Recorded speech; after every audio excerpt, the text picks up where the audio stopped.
Hello, hello. I'm Strider, your host here at Author in the Headlights, and I want to thank you for joining us.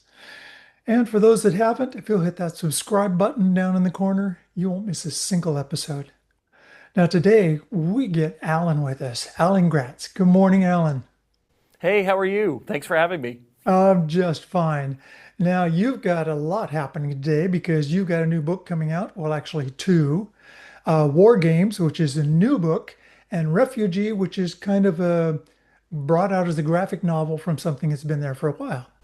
Right, right. So I've got two War Games. The brand new prose novel is a story of the Berlin Olympics in 1936, and it's the story of a 13-year-old girl named Evie Harris who goes to Berlin to compete for the United States gymnastics team. And she just goes planning to not pay attention to the politics, even though she knows there's been some boycott efforts back in the United States against Nazi Germany, the host of the Olympics this year.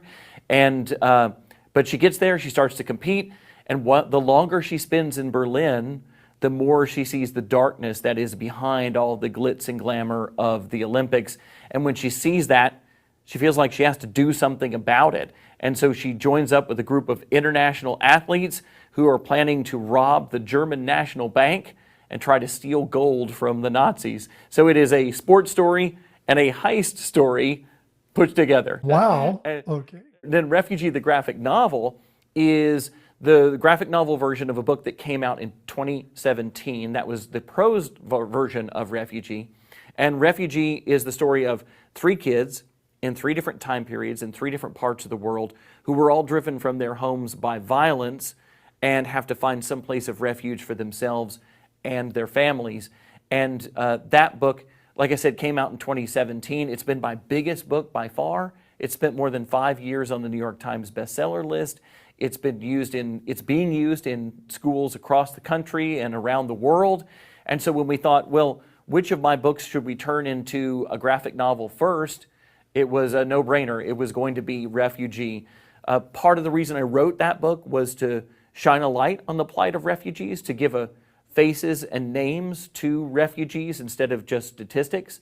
And what better way to give them faces than actually see them in a graphic novel? So now instead of just picturing my characters in their heads, kids can read them Yeah. and see them on the page. Well, it is an important thing of our world right now. We have so many refugees from so many Yes. places running from so many things.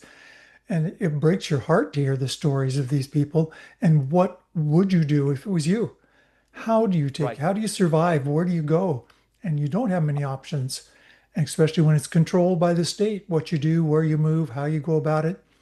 Right. I It's, often challenge my young readers when I visit them in their schools and I talk about Refugee. I say, imagine that bombs started falling tomorrow and you and your family had to collect up everything that was of value to you and take it with you, but you can only take what you can carry on your back.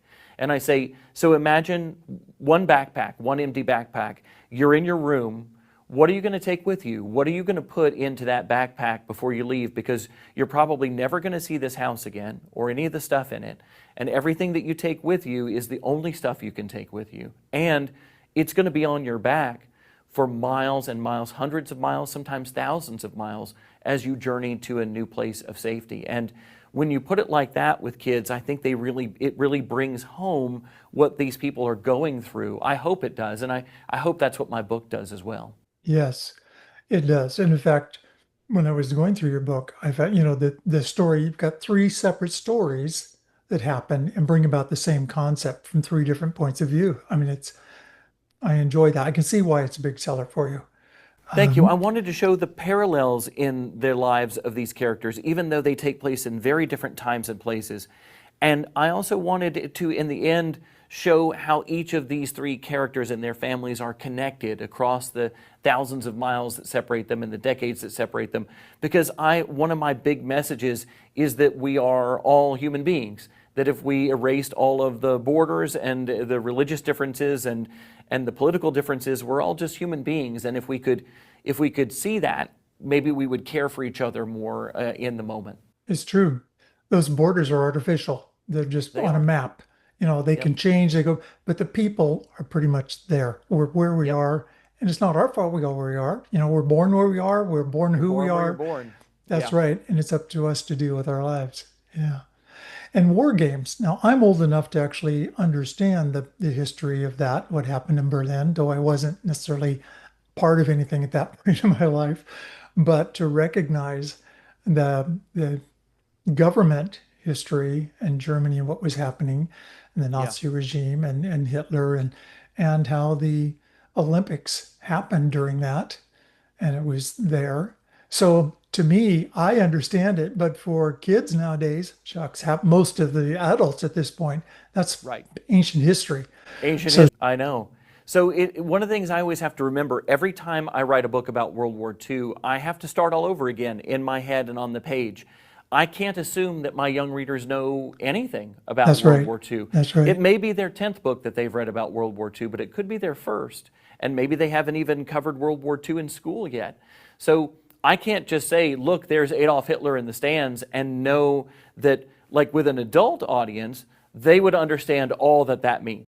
But kids, that may be the They first wouldn't time know. they've ever seen that name in print. And so I have to remember every time.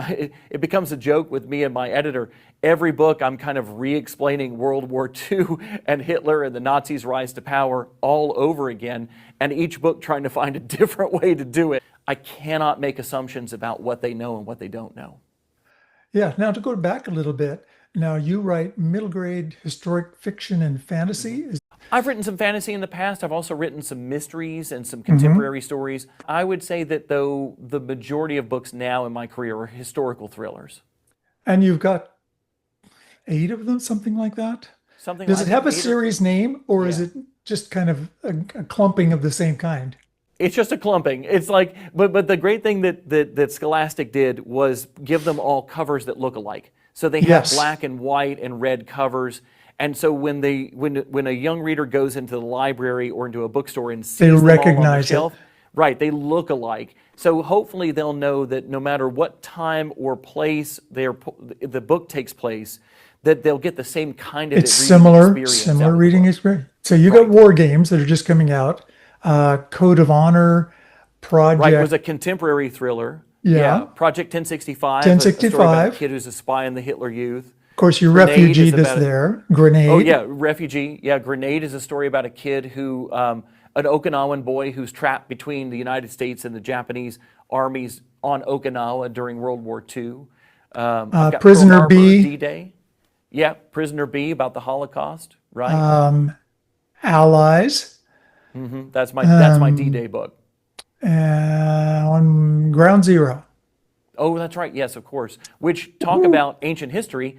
So I would go to school visits, and kids would raise their hand and say, "When are you going to write a book about 9/11?" And I was like, "Well, I'm not going to write a book about 9/11." So then I realized they were all born after it.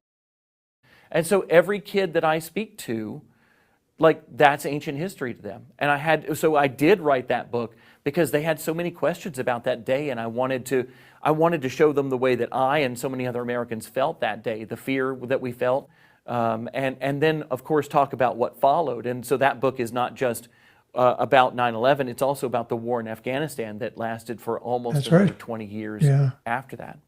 Well, I've got a real connection with that one. I was a firefighter EMT. I was on duty at that time. I came into shift and actually saw it all happen because the news was on. Oh And to my be gosh! there on duty Yeah, as a firefighter in a different place to watch those firefighters go in, I could have right, been there. That right, could happen today on my shift where I am. right.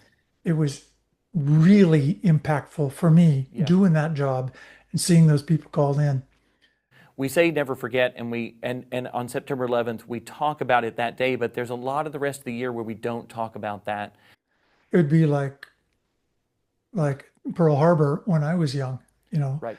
my dad was at Pearl Harbor on shipboard in the Very harbor. cool. You Yeah. know, so I have connections to those things. Um, so for me to read these stories and go back and feel them, I do understand probably better than most people do on those because I have connections to those things. Yeah. Yeah. Now you have other series too. You got the League of Seven. Now that, what about that one? So it's also historical, but it is a fantasy series. It is a Hmm. steampunk historical series. And so it reimagines a world where electricity it isn't widely used, because if you start to build generators and use electricity, it awakens giant monsters that are sleeping under the earth. So they use Cool. steam power for everything so that Hey, they don't that's wake it. up the giant monsters.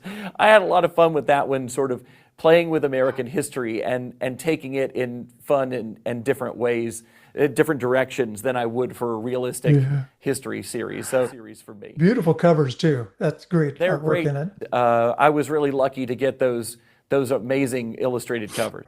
And that's the League of Seven, which is a series. The first book is the League of Seven. Then Right. the Dragon Lantern, And then the Monster War is the Monster third War. one. Yeah. Yeah. Yeah, Okay. I it's a should have. trilogy. That's the one. How could I forget that name, right? Oh, that's cool.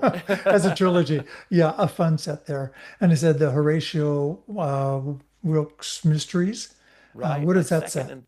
set? And I loved writing those. I love reading mysteries. I'm a big mystery reader for reading books written for adults. And so I got to, I also had an idea to marry Shakespeare and mysteries. So each of those is a Shakespeare play done as a contemporary mystery. So Something Rotten is Hamlet and Something Wicked is Macbeth, with Horatio from Hamlet as my detective each time.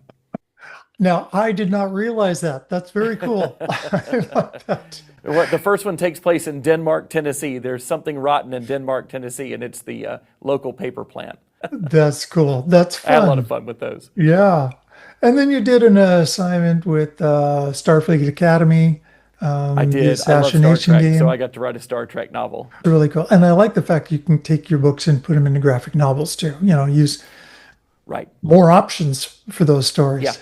I'm very excited about that. I think that kids who've read Refugee as the prose novel will want to read the graphic novel to see the images and to see the story in a new light. I think that kids who struggle with reading and are better to start with graphic novels can work their way into this really thrilling and compelling story, but not have the weight of a 275-page prose novel to get through.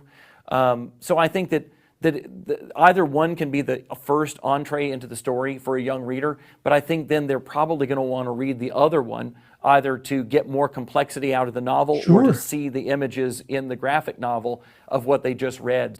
It's like reading a book and watching a movie. Yeah, They're exactly. not the And the same, artist, although they're the yeah, same, but it's not. Yeah. you're not wrong. I think that the Refugee graphic novel reads like a movie. It looks like a movie. Yeah, and that's why the graphic novel. Now, my Yeah, wife is she's an elementary school principal right now, but she's taught virtually every grade over time. And her thing was not everybody learns the same way. right. Some kids need those pictures to help them be able to read so they understand what's happening and it helps them. And some Sure. just aren't ready for chapter books, at some That's right. point. So this gives them a way in. Right. That's what picture books are. That's why we use picture books with beginning readers. That's Right. They right. see the pictures. It helps them understand the text. And Kids' graphic books. novels are the next evolution of that. It is. It is. So I can see both. I'm glad to see that and that it's coming out that way and probably won't be the last one. It will not. As a matter of fact, Sid is illustrating Ground Zero, my 9/11 book. So he is working on that one right now, and we've got more in the pipeline. So I'm very excited about that. I like it. By the way, your books will be available through DurmanPublishing.com, their bookstore there. People can link into wherever they're sold. Great. And we want to hear back from you. So don't forget I us would when your love to next be book back. comes out. Okay? Yeah, I would love to be back. Thank you. And I do want to say thank you. And I want to thank everybody here today for listening in and being part of us. His books are available, as I said, on DurmanPublishing.com. I'm Strider, your host here at Author in the Headlights. And until next time.